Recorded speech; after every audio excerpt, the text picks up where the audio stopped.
Hello everyone, welcome to the channel Lalli diaries. ఈ రోజు recipe వచ్చేసి తోటకూర ఫ్రై. తోటకూర ఫ్రై చాలా హెల్తీ అండ్ వండుకోవటం కూడా చాలా ఈజీ.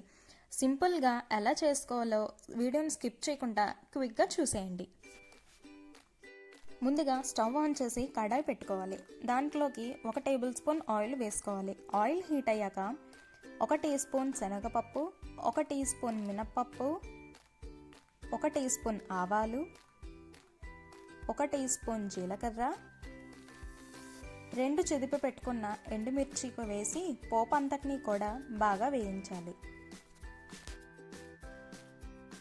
పోపు అంతా బాగా వేగిన తర్వాత 2 టేబుల్ స్పూన్ల వెల్లుల్లి ముక్కల్ని, సన్నగా తరిగి పెట్టుకున్న 1 కప్పు ఉల్లిపాయ ముక్కల్ని వేసి దోరగా వేయించుకోవాలి. ఉల్లిపాయ ముక్కలు కాస్త మగ్గితే సరిపోతుంది.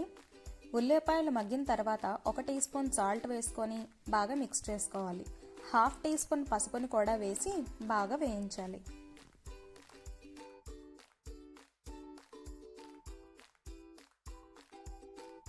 ఉల్లిపాయలు బాగా వేగిన తర్వాత చిన్న ముక్కలుగా తరిగిన తోటకూర ఆకులని వేసుకోవాలి. నేను ఇక్కడ 1 కట్ట తోటకూర ఆకుల్ని వేసాను.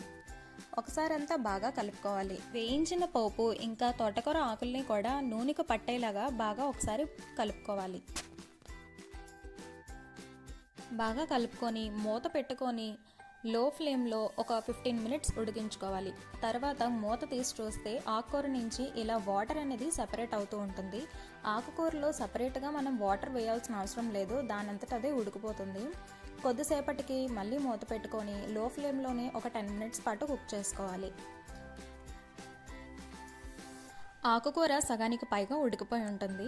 ఇలా ఒకసారి అంతా బాగా కలుపుకొని ఒక లో ఫ్లేమ్లో పెట్టి ఒక 5 to 10 మినిట్స్ పాటు మనం కుక్ చేసుకోవాలి. వాటర్ అంతా ఎగిరిపోయి ఇలా కడాయి నుంచి తోటకూర అనేది సెపరేట్ అవుతూ ఉంటుంది. ఈ టైంలో మనం స్టవ్ ఆఫ్ చేసేసి సర్వ్ అవుట్ చేసుకోవడమే. అంతేనండి, చాలా హెల్దీగా ఇంకా టేస్టీగా ఉండే తోటకూర ఫ్రై రెడీ అయిపోయింది. వేడి వేడి అన్నం, రసం, తోటకూర ఫ్రై సూపర్ కాంబినేషన్ అసలు. ఒకసారి మీరు కూడా ట్రై చేసి చూడండి. వీడియో నచ్చితే సబ్స్క్రైబ్ చేసుకోండి, ఇంకా మీ ఫ్రెండ్స్కి కూడా షేర్ చేయండి.